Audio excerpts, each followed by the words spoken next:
지금 저희가 예배드리고 있는 렌처 커뮤니티 교회, 그러니까 미국 교회죠. 미국 교회가 처음 시작된 게 1968년입니다. 1968년도에 7가정이 모여서 이제 예배를 시작해서 벌써 저희가 50주년 때 우리가 이렇게 크게 같이 예배드린 기억이 있죠. 벌써 55주년이 됐습니다. 저희 렌처하님 교회는 이제 11월이면 올 11월이면 이제 이곳에서 예배를 드리기 시작한 지 6년이 됩니다. 그러니까 사실은 뭐 그렇게 오래된 교회는 아니에요. 우리 교회가. 그래서 뭐 어른으로 사람으로 치면 이제 어린이에서 이제 청소년으로 넘어가는 뭐 그 정도의 우리 교회다. 시기적으로 볼 때 우리 한국에도 보면 정말 오래된 교회들이 많죠. 그래서 저도 이렇게 보니까 뭐 인천에는 가장 오래된 교회가 내리감리 교회가 가장 오래됐고, 뭐 서울에도 보면 노량진에 있는 그 노량진 교회가 100년이 넘은 것 같아요. 110년 정도가 됐어요. 그러니까 한국 교회도 굉장히 오래된 교회들이 많은데, 여러분 그런 교회들도 처음에 시작할 때는 다 미약하게 몇 성도님 몇 가정이 모여서 시작을 했습니다. 정말 이 심겨진 씨앗이, 복음의 씨앗이 좋은 땅에, 예수님의 비유처럼 좋은 땅에 뿌려지면 이제 뿌리를 잘 내리게 되고, 이게 이제 하나님의 은혜로 물과 햇빛과 그것을 통해서 시간이 흐르면서 이제 자라나게 돼 있어요. 우리가 그리고 그 씨앗이 좋은 씨앗이고 좋은 땅이라면 반드시 그것이 자라나서 결국 꽃을 피우고 열매를 맺게 됩니다. 좋은 열매를 맺게 되고 또 나무가 커지면 선한 영향력을 끼칠 수가 있는 거죠. 교회는 기본적으로 정말 좋은 믿음의 공동체입니다. 그래서 우리가 교회가 이 땅에 정말 수많은 교회들이 있죠. 수많은 교회들이 있지만 우리 교회가 성경적인 본질을 추구하면 그것이 바로 하나님이 기뻐하시는 교회, 뿌리를 잘 내리는 교회죠. 반드시 열매를 맺게 되어 있습니다. 우리 렌처 한인교회도 이제 뭐 5년 정도 밖에 안 됐지만 우리가 섬겨진 교회로 건강하게 뿌리를 내려서 이제 풍성한 열매를 맺게 될 것을 우리가 믿음으로 보게 되는데요. 오늘 특별히 우리 초대교회를 통해서 귀한 깨달음을 얻는 시간을 가지려고 합니다. 그 원형, 프로토타입이라고 그러죠. 교회의 원형은 바로 초대교회입니다. 우리 사도행전에 나오는 초대교회. 그래서 이 지구상에 있는 수많은 교회들이 있지만 그 교회의 원초적인 모델은, 프로토타입, 모델은 우리 초대교회예요. 그래서 그 초대교회를 통해서 교회의 본질을 우리는 배워야 합니다. 그리고 그 교회가, 초대교회가 어떤 상황 가운데서 태동이 되었고 또 어떤 과정을 통해서 확정되어 갔는지를 우리가 유심히 살펴봄으로써 정말 2000년이 지났지만, 그리고 전혀 다른 상황 속에, 공간 속에 우리 교회가 자리 잡고 있지만 그 본질은 다르지 않습니다. 그래서 이 초대교회의 본질을 우리가 깨닫고 배움을 통해서 우리 교회도 정말 그런 초대교회의 핵심적인 그런 신앙의 뿌리들을 본받는 시간을 가지려고 합니다. 사도행전에서 우리가 여러분 잘 알고 있는 핵심적인 구절이 무엇입니까? 그것은 우리가 잘 알고 있는 1장 8절 말씀이죠. 오직 성령이 너희에게 임하시면 너희가 권능을 받고 예루살렘과 온 유대와 사마리아와 땅끝까지 이르러 내 증인이 되리라 하시니라. 예수님께서 제자들에게, 사도들에게 당부한 사명이면서도 또한 예수님의 예언적인 말씀이기도 합니다. 그래서 사도행전의 1장 8절이 사실은 이걸 쭉 펼쳐면 사도행전 전체가 되는 거예요. 이 순서대로 복음의 역사가 확장되는 것을 보게 돼요. 그래서 키 구절이 바로 1장 8절입니다. 그런데 우리가 사도행전을 잘 읽어보면 놀랍게도 이 말씀의 성취가, 1장 8절에 있는 성취가 교회의 어떤 자발적인 순종, 상황 속에서 되어지는 것이기보다는 핍박을 통해서 복음의 확장이 급진적으로 이루어지는 것을 보게 돼요. 1장 8절, 이 숫자를 우리가 거꾸로 하면 8장 1절이 되죠.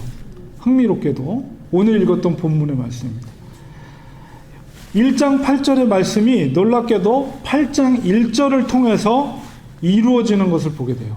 그래서 우리가 8장 1절에 보았던 오늘 첫 번째 구절, 사울이 먼저 언급이 되고 있어요. 첫 번째 언급은 사울이 언급되고 있지만 물론 우리가 사울이 변해서 바울이 된 것을 우린 잘 알고 있습니다. 그러나 이제 8장 1절에 등장하고 있는 사울은 그 변하기 전의 모습이에요. 사울은 오늘 1절에 보니까 그가 죽임당함을 마땅히 여겼다. 여기서 그가 누구죠? 그가 스데반 집사님. 그러니까 스데반 집사님의 순교 바로 이어지는 말씀이 8장, 7장 마지막에 이제 스데반의 집사님의 순교의 장면이 나오고 8장으로 이제 넘어오면서 8장 1절에 바로 사울이 등장합니다. 그리고 사울이 스데반 집사님이 죽음 당한 것이 마땅히 여겼다. 이렇게 표현되어 있고 그날이라는 것은 바로 스데반 집사님이 순교당한 그날에 예루살렘에 있는 교회에 큰 박해가 있어 사도 외에는 다 유대와 사마리아 모든 땅으로 흩어졌다. 누가 흩어진 거예요? 그리스도인들이 예루살렘에 모였던 그리스도인들이 유다 땅으로, 이게 유다는 유다 지역 전체를 말하죠. 예루살렘 포함하고 유대 전체, 그리고 그 옆에가 사마리아예요. 근데 예루살렘에 너무 핍박이 심해지니까 더 이상 그리스도인들이 거기에 머무를 수가 없게 됐고, 사도들만 특별한 사명을 갖고 거기에 남아 있었지만 나머지 그리스도인들은 다 흩어졌어요. 자, 그리고 8장, 그리고 이제 스데반이 장사되고 8장 3절에 보니까 사울이 교회를 잔멸할세, 잔멸이라고 한글 성경에 표현되어 있어요. 우리가 잘 쓰지 않는 말인데, 이 잔멸하였다라는 말을 헬라어로 찾아보니까 파괴하다, 황폐케 하다, 이런 의미를 담은 헬라어를 사용하고 있습니다. 그렇게 볼 때 사울은 교회를 파괴하는 자였어요. 바울이 변하기 전에 사울은, 그래서 여기서 말하는 교회를 파괴하는 자라는 것은 단순하게 우리가 눈에 보이는 이 건물을 파괴했다는 그런 의미가 아니라 바로 이 교회는 믿음의 공동체죠. 그러니까 믿음의 공동체를 황폐케 하고 파괴케 하는, 그리고 파괴하는 자가 사울이었다는 거예요. 그래서 이 파괴한다는 의미 속에는 살인의 의미도 담겨져 있는 겁니다. 그러니까 성경에는 직설적으로 뭐 사람을 죽였다 이런 표현이 되어 있지는 않으나 이런 그 다른 표현을 통해서 사울이 그리스도인들을 죽이기도 하였다는 것을 우리가 짐작할 수가 있어요. 그렇기 때문에 스데반 집사님 죽은 거를 당연하게 여겼다 이렇게 표현을 했죠. 그러니까 많이 죽인 것 같아요. 사울이 그리스도인들을. 특별히 사울은 가정교회를 급습해가지고 그리스도인들을 직접 끌어다가 옥에다 넘겨주고 때로는 죽이기도 하고 이런 역할을 했습니다. 사울뿐만 아니라 당시에 사울과 같은 종교 지도자들, 특별히 바리새인들 중심으로 한 그런 종교 지도자들이 그리스도인들을 대상으로 핍박을 하였고, 그 핍박은 굉장히 조직적으로 됐고 또 대규모로 이루어졌다는 것을 우리가 8장 1절에 있는 그날의 예루살렘에 있는 교회에 큰 박해가 있다라는 표현 속에서 짐작을 할 수가 있어요. 이렇게 여러분, 교회 태동은 처음부터 시작된 것은 바로 예수님의 십자가 사건을 통해서 시작이 된 거죠. 그 십자가 의미가 뭡니까? 십자가, 모든 죄인들의 형틀인데 가장 극악한 죄인에게 부여하는 사형제도가 십자가형이었어요. 그러니까 교회가 시작되게 된 계기가 된 것이 예수님의 십자가 사건인데, 바로 십자가는 고통과 죽음의 상징이었고, 또 초대교회 상황을 보니까 역시 그 초대교회도 큰 핍박 가운데 존재하였다는 것. 초대교회가 그 상황을 이해할 때 우리가 그것을 알 수가 있어요. 그러니까 교회 태동의 상황 속에 이 순교와 핍박이 이렇게 함께 존재하고 있었다는 것이죠. 우리가 곰곰이 그 시대 상황을 묵상해 보시기 바랍니다. 만약에 우리들이 그 초대교회, 그 당시 예루살렘에 있는 초대교회 그리스도인이었다, 성도였다라고 생각했을 때 그들의 심정이 어떻겠어요? 그들은 정말 죽음을 각오하고 죽음을 각오하고 신앙을 지킨 거죠. 죽음을 각오하고 예수님을 쫓는 그 성도의 마음이 얼마나 뜨거웠겠어요. 그 심령이. 우리가 그 마음을 상상만 해도 그 상황을 우리가 한번 상상해 보세요. 베드로가 있고 마가 다락방에서 성령의 그 강림을 체험하고 스데반 집사님이 죽고 조직적으로 많은 사람들이 그리스도인들을 잡아서 옥에 가두고 죽이기도 하고 돌로 쳐서 죽이기도 하고 그런 상황 속에서 내가 예수를 쫓는 것, 신앙을 지키는 것, 그들의 그 심령의 마음이 얼마나 뜨거웠겠어요. 그럼에도 불구하고 나 예수님의 그 길을 가겠습니다 하는 그 성도들이잖아요. 정말 그들은 죽음을 각오하고 예수를 쫓는 성도의 마음은 사사로운 것에 마음을 뺏기지 않아요. 작은 일에 흔들리지 않습니다. 죽고 사는 문제를 가지고 내가 믿음을 지키고 예수를 쫓는데 뭐가 그들의 앞을 가로막을 수 있는 사사로운 것들이 있겠어요? 생활의 어떤 어려움? 뭐가 그런 것들이 그들에게 걸림막이 되겠습니까? 정말 죽느냐 사느냐 그 모든 것을 주님 앞에 내려놓은 사람들, 그들이 바로 초대교회 성도들이었다는 거죠. 우리가 초대교회 성도들의 그 마음가짐을 상상해 보면 우리의 신앙생활은 완전히 그냥 온실에서만 자라난 우리의 모습 아닌가. 물론 우리가 살아가면서 많은 어려움들도 겪었지만 과연 초대교회 성도들이 겪었던 그 고초와 핍박과 고난과 비교할 수 있겠습니까? 비교할 수 없는 거죠. 그러니까 우리가 너무 오늘날 교회 와서 이렇게 예배드리는 걸 누가 방해하는 사람이 있어요? 누가 뭐 끌고 가서 옥에 가도 그런 사람이 있습니까?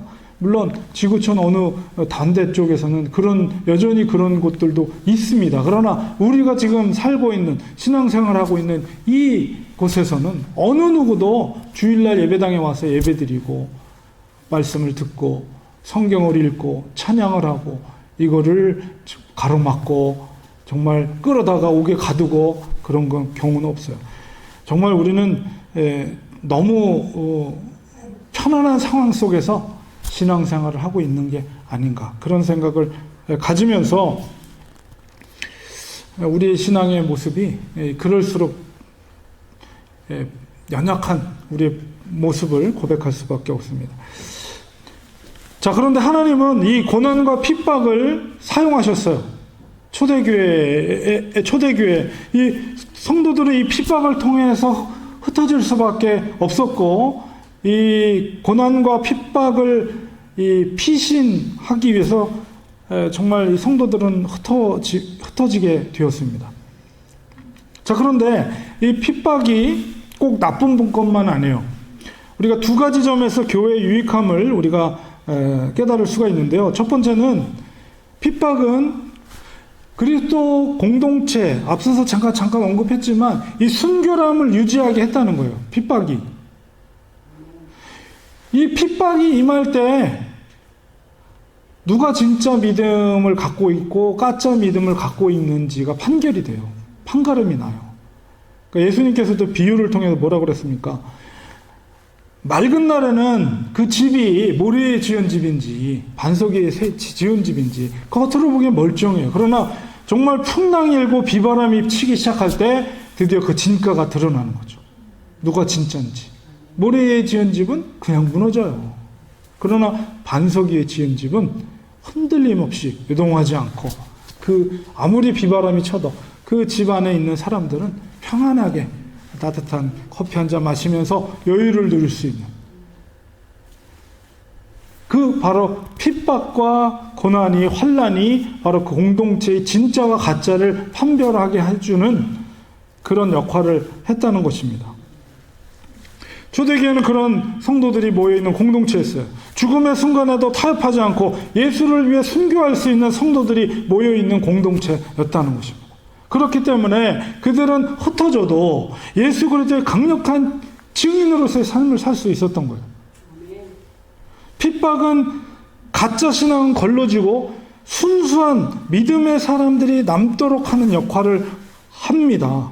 그렇게 걸러진 믿음의 공동체를 통해서 하나님은 강력한 교회의 복음의 확장과 부흥의 역사를 이루셨다는 거예요. 그러니까는 사람이 많고 적고가 중요한 게 아니에요. 얼마나 그 핍박 가운데도 요동하지 않고 반석 같은 곳에 세워진 집처럼 흔들림 없이 그리스도를 위해서 죽으면 죽으리라 따라가는 성도들이 모여있느냐. 그런 순수한 공동체가 딱 10명만 모였다고 생각해 보세요. 얼마나 강력한 일들을 그 교회가 행할 수 있겠어요.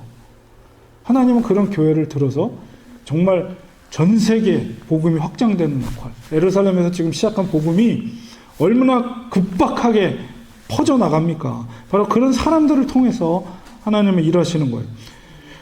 두 번째로 핍박은 복음이 전 지역으로 흩어지게 되는 결과를 가져왔습니다. 사도행전 1장 8절에 본 것처럼 어떻게 해요? 예루살렘에 시작된 복음이 유대와 사마리아와 땅끝까지 향해서 그게 퍼져나갔어요.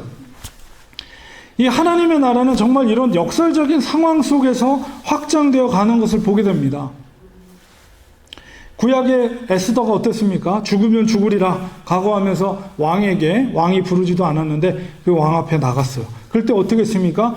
그것을 통해서 유다 민족을 구원하는 그런 놀라운 역사를 이루게 하셨죠. 이렇게 하나님은 역설적인 상황 속에서 결코 평온한 상황이 아니라 정말 어려운 상황, 핍박 속에서 복음이 더 급박하게 퍼지게 하는 결과를 가져오게 했다는 거예요. 하나님의 역사는 이렇게 인간이 생각할 수 없는 방법으로 일하십니다. 고난의 상황이라는 것은 마치 바람과 같아서 여러분 이렇게 들판에 민들레 이렇게 홀씨가 이렇게 자라는 걸 보죠. 바람이 불지 않으면 그 홀씨가 날아가지 못해요. 그러나 바람이 센 바람이 불면 그 포성포성한 그 홀씨들이 바람에 실려서 멀리 날아가면서 그 씨앗이 흩어지게 되고 다른 곳에 민들레가 또 피게 되는 겁니다. 마치 그런 것처럼 이 고난이라는 것은 바람과 같은 역할을 한 거예요. 그래서 복음의 씨앗이 전 지역으로 예루살렘에 모여있지 않고 전 지역으로 흩어지기 시작했습니다. 하나님은 안락한 상황이 아니라 이 고난의 상황을 통해서 복음을 정말 급진적으로 퍼져나가도록 한 거예요. 바람이 안 불면 그냥 톡톡톡톡톡 누가 뭐 이렇게 하면 그 밑에 떨어질지 모르지만 강한 바람이 불면 불수록 그 홀씨가 멀리 날아가는 거예요. 더욱더 놀라운 것은 오늘 8장 1절에서 제일 먼저 언급한 인물이 누구였어요? 사울이요, 사울. 이 사울을 변화시켜서 바울로 그 일을 하게, 복음을 싣고 땅끝까지 가게 그 일을 시켰다는 거예요. 얼마나 놀라운 일입니까? 처음에는 그리스도인을 잡아서 죽이려 했던 사울을 하나님은 강권적으로 그의 마음을 열어서 예수님을 만나게 하고 완전히 새로운 180도 새로운 사람으로 그를 변화시켰어요. 이게 인간의 힘으로 가능한 일입니까? 이 복음의 급진적인 확장을 위해서 하나님은 인간의 계산으로는 상상할 수도 없는 방법으로 행하신다는 거예요. 하나님은 예루살렘에서 시작된 복음을 바울을 통해서 사울이 변화된 이 바울을 통해서 아시아와 유럽과 로마와 땅끝까지 전하게 했다는 거예요. 이게 하나님의 방법입니다. 얼마나 놀랍습니까? 우리 8장 5절에 보면 복음이 이제 예루살렘에 시작된 복음이 유다로 흩어졌을 뿐만 아니라 드디어 그것이 이제 사마리아로 넘어가는 그 역사를 보여주고 있습니다. 8장 5절에 빌립은 7집 스데반 집사님도 7분의 특별한 집사님들을 뽑았잖아요. 그 초대교회 사도들은 말씀과 기도에 힘쓰게 하고 나머지 교회의 어떤 여러 가지 모든 사모행정이라든가 이런 성도들을 돌보는 일들 그런 것들을 7명의 집사를 뽑아가지고 그분들이 행하도록 했어요. 그리고 사도들은 오직 말씀과 기도에 힘쓰도록 하고 그 중에 한 분이 스데반 집사님 먼저 순교를 당하신 거고 그다음에 7 집사 중에 한 분이 빌립이라는 분이 드디어 이제 사마리아 땅으로 가서 그곳에서 그리스도를 백성에게 전파를 했습니다. 빌립 집사가 유다를 넘어 사마리아 성으로 내려갔어요. 거기서 그리스도를 백성들에게 전파할 때 성령의 놀라운 역사들이 빌립 집사를 통해서 이루어졌습니다. 말씀을 통해 선포된 복음이 성령의 강력한 감동으로 사마리아 성에 있던 사람들에게 감동이 됐어요. 이 사마리아 사람들은 항상 이게 저주받은 땅이라고 해서 그곳에 이 구약시대 다른 땅에서 이주된 백성들이 거기 샀잖아요. 피가 섞이면서 이스라엘 사람들, 유대에 있던 사람들은 그 땅을 밟지도 않았어요. 상종도 안 했어요. 그런데 그곳에 예수 그리스도의 복음이 전파된 거예요. 물론 예수님도 그때 여인을 만나서 복음을 전했죠. 그러나 이제 그 이후에 예수님 십자가에 죽으신 이후에 바로 이 사도들을 통해서 제자들을 통해서 사마리아 땅에 다시 복음이 들어가게 된 겁니다. 그 사마리아인들의 갈급한 심령 가운데 예수 그리스도의 복음이 들어갔을 때 그 속에 강력한 감동이 일어나게 되고 그 속에 놀라운 부흥의 역사가 일어나게 됐어요. 말씀이 선포돼서 그들이 복음을 예수 그리스도를 영접할 뿐만 아니라 놀라운 표적도 일어났습니다. 사람들에게 들렸던 더러운 귀신들이 예수 그리스도를 명할 때 소리를 지르면서 그들이 귀신이 쫓김 당하고, 중풍병자가 병에서 누워있을 때 예수 그리스도 이름으로 그를 치유할 때 그 중풍병으로부터 자유함을 얻게 됐어요. 안진뱅이를 걷지도 못하고 엎드려 있는 자에게 예수 그리스도 이름으로 일어나 걸으라 할 때 빌립이 그렇게 안수하여 기도할 때 그가 벌떡 일어나서 걷는 놀라운 역사들이 사마리아 성에 난리가 났어요. 예수 그리스도의 복음이 전파될 뿐만 아니라 귀신이 쫓김받고 병들이 다 치유되는 기적 같은 일들이 이루어졌습니다. 그럴 때 오늘 마지막 그 말씀 속에 뭐라고 기록되어 있습니까? 8장 8절에 그 성에 큰 기쁨이 있더라. 할렐루야. 얼마나 놀랍습니까? 이 사마리 성에 임한 그 기쁨은 세상이 줄 수 없는 하늘의 기쁨입니다. 사마리아인들이 얼마나 눌려서 살았겠어요. 근데 그들에게도 복된 소식이 들어간 거예요. 와, 우리도 예수의 그 이름으로, 예수의 피로 우리가 죄 씻음을 받고 우리도 천국 백성 하나님의 자녀가 될 수 있다니 얼마나 그들에게 복된 소식이겠어요. 그것이 하나님의 백성이 된다는 것, 하나님의 자녀가 된다는 것. 그 속에 정말 영혼의 죄사함을 주는 진정한 기쁨이 그들에게 선포되었고, 정말 그 시대는 핍박의 시대, 여전히 핍박의 시대였지만 그 핍박이, 고통이 크면 클수록 복음의 능력은 더욱더 강력하게 하나님의 사람들, 목숨을 내려놓고 주를 위해 따르겠다고 하는 그 제자들을 통해서 하나님의 복음의 능력은 더 강력하게 수많은 지역으로 흩어져 나갔던 것입니다. 우리 초대교회를 통해서 교훈을 얻게 됩니다.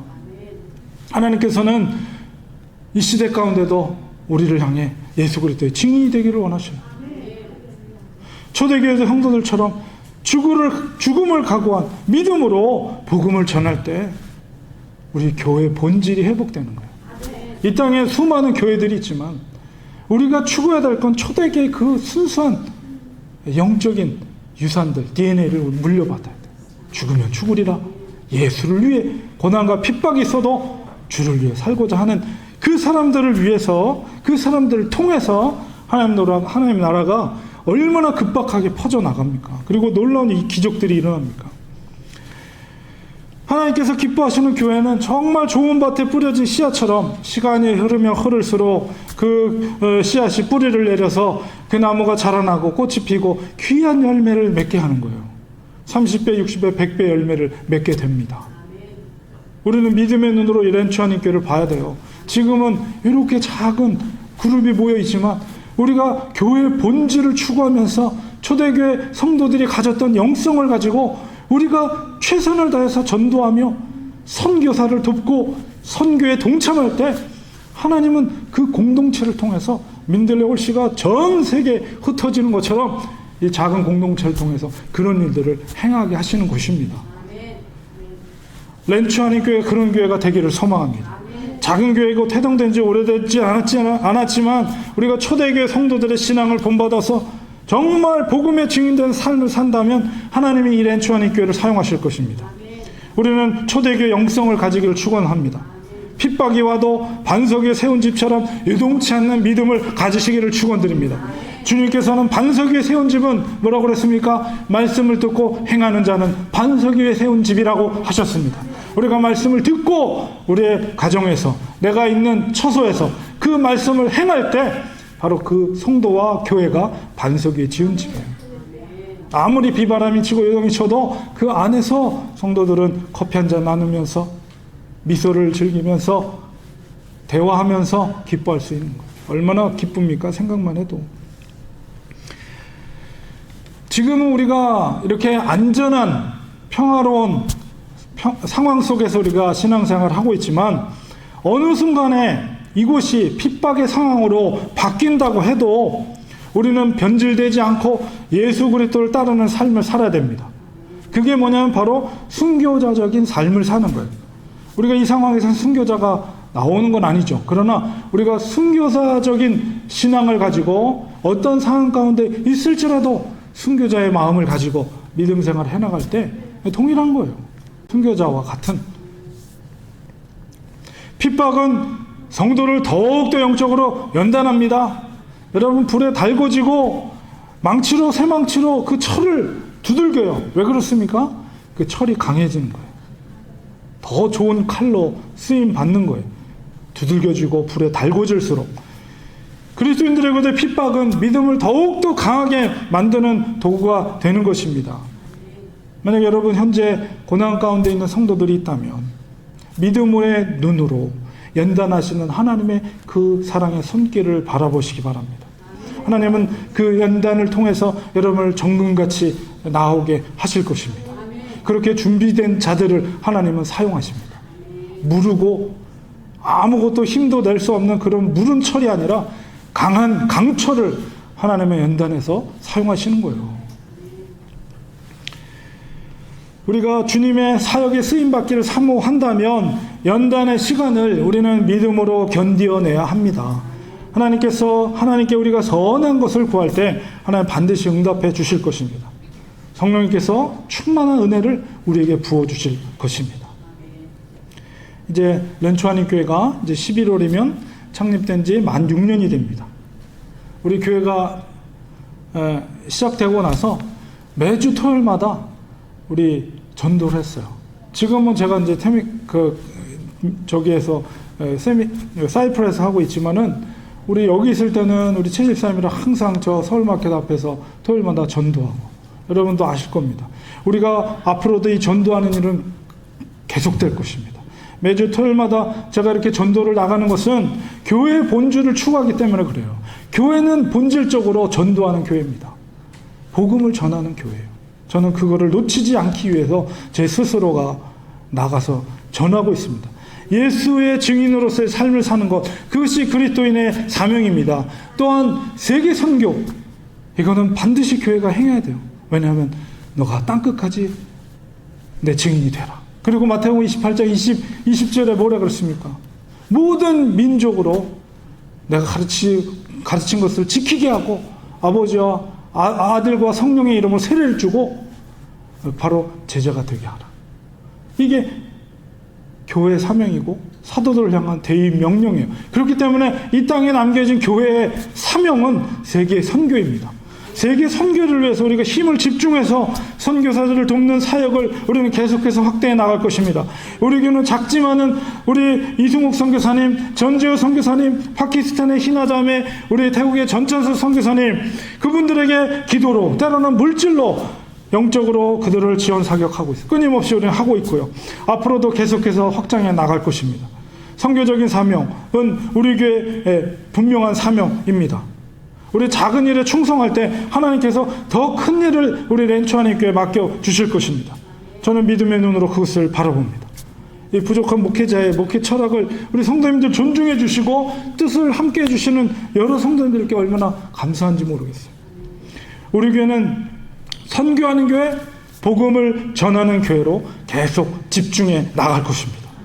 이것을 위해 우리는 힘써 기도하며 계속해서 선교사들을 후원할 때 렌초 한인교회는 복음의 뿌리를 내려갈 것입니다. 하나님께서 성령님을 통해서 우리 교회에 기름 부어 주실 것입니다. 고난을 믿음으로 이기시고 우리를 통해 복음이 확장되도록 우리는 이 선교적인 사명을 더 집중해서 정말 하나님께 칭찬 듣는 렌초 한인교회 되기를 소망합니다. 빌라델피아 교회 7교회 중 가장 작았어요. 가진 것도 없었어요. 그러나 하나님이 가장 그 교회를 칭찬해 주셨어요. 우리 교회는 하나님 보시고 선교적 교회, 목숨을 걸고 전도하는 교회, 하나님은 기뻐하실 줄 믿습니다. 다른 거 없어요. 다른 거 없어요. 정말 우리가 그 안에서 진정한 기쁨이 되는 거예요. 성도 안에서 하나가 되는 거예요. 하나님이 기뻐하시는 그런 렌초 한인교회가 될 줄 우리 확신합니다. 기도하겠습니다. 하나님 아버지, 주님의 섭리 가운데 바로 6년 전에 이곳에 렌초 한인교회를 자리 잡게 하신 줄 믿습니다.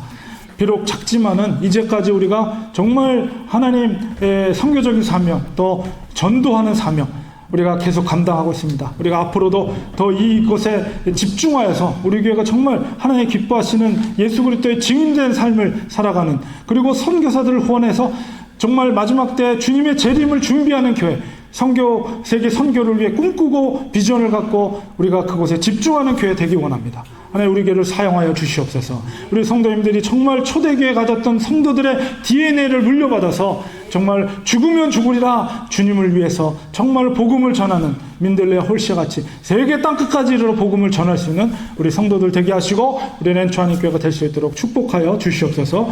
예수님의 이름으로 기도드립니다. 아멘.